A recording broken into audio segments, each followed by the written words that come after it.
बिस्मिल्लाहिर्रहमानिर्रहीम और अस्सलाम वालेकुम। एक कॉन्फ्रेंस में तकरीर के दौरान राना सनाउल्लाह की जानिब से जबरी गुमशुदगी के हवाले से जो है ना उन्होंने बातचीत की। जब उन्होंने बात शुरू की और वहाँ पर लोग जो बैठे हुए थे और उसमें से एक जो गालिबन खातून थी या क्योंकि कोई कैमरे में नज़र नहीं आ रहा या खातून थी या कोई मर्द हज़रात थे जो उन्होंने शट अप के नारे लगाए और राना सनाउल्लाह को चुप करने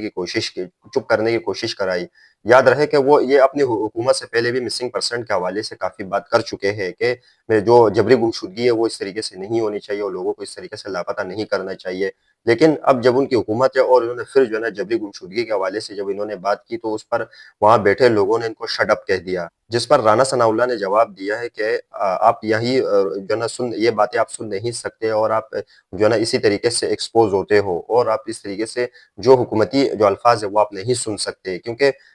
अगली खबर आपके सामने पाकिस्तान तहरीक इंसाफ के एहतजाज और मौलाना फजल रहमान के एंट्री के हवाले से रखते हैं कि किस तरीके से मौलाना फजल रहमान ने पाकिस्तान तहरीक इंसाफ के जो एहतजाज की कॉल है उस पर जो है ना उन्होंने भी एंट्री दी है और उन्होंने ये दावा किया है कि हम भी पाकिस्तान तहरीक इंसाफ के साथ एहतजाज में शरीक है, जो उन्होंने शटर डाउन हड़ताल का ऐलान किया है। लेकिन जब मैं आपको बता सकूं तो अब कुछ चंद घंटे बाकी है पाकिस्तान तहरीक इंसाफ का जो एहतजाज है उसको कवर करने के लिए। लेकिन एक तो तरफ तो बसंत है तो दूसरी जानिब जो पाकिस्तान तहरीक इंसाफ का एहतजाज है, ये मामला एक दिन में 2 मामलात आए हुए हैं और तीसरा जो मुल्क में एक बहुत खौफनाक हादसा जो पेश आया, जो इस्लामाबाद में जो एक इमाम बारगाह के करीब जो है ना धमाका हुआ है और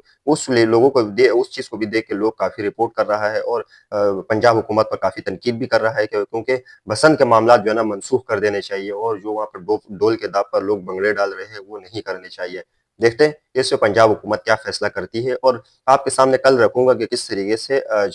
सड़कें बंद हुई है, दुकानें बंद हुई है या नहीं और किस तरीके से पाकिस्तान तहरीक इंसाफ पूरा मुल्क बंद करने में कामयाब होती है 8 फरवरी को या नहीं, वो आपके सामने अगली दफ़ा रखूँगा। लेकिन अब सिर्फ़ देखना ये है कि पाकिस्तान तहरीक इंसाफ आने वाले दिनों में क्या करती है। तहरीक इंसाफ के लिए जो केसेज़ नहीं लगाने वाले बात है, तो दूसरी जानिब जो पाकिस्तान तहरीक इंसाफ के लोग हैं, उन्होंने इससे पहले भी एहतजाज किया, सुप्रीम कोर्ट के बाहर उन्होंने एहतजाज किया, लेकिन उनको ख़ासी कामयाबी नहीं मिली। लेकिन देखते हैं ये बात तो पीर को जो है ना बज़ाहिर होगी कि अब पाकिस्तान तहरीक इंसाफ को किस तरीके से सुप्रीम कोर्ट से कामयाबी जो 13 केसेस में उनको कामयाबी मिलती है या नहीं, क्योंकि चीफ जस्टिस याह्या अफरीदी इस केस की सरबराही में वो केस सुनेंगे और उस हवाले से 2 रुकनी बेंच जो है ना इस पर इमरान खान के केसेस पर वो फैसला सुनाएगी। याद रहे कि मैं इससे पहले आपको भी बता चुका हूँ कि इस केसेस को बार बार डिले किया जा रहा था, अब आखिरकार इस केस की समाअत होनी शुरू हो गई। तो इस पर 2 जानिब खबरें जो है ना सामने आ रही है कि क्या पाकिस्तान तहरीक इंसाफ के साथ अब आसानियाँ बरती जा रही है, तो दूसरी तरफ एक तो ये पॉइंट है, दूसरा पॉइंट ये भी है अगर पाकिस्तान तहरीक इंसाफ किसी शटरडाउन हड़ताल, जलसे जुलूस या किसी भी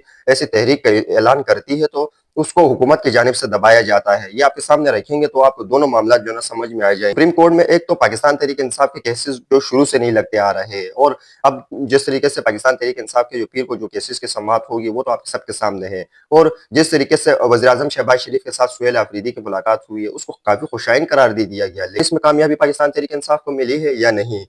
अगली खबर आपके सामने जो रखता हूँ वो महमूद खान अचकज़ई और मौलाना फजल रहमान के दरमियान जो बातचीत हुई है और जो गुज़िश्ता रोज़ जो प्रेस कॉन्फ्रेंस हुई है जिसमें उन्होंने सारे मामलात रखे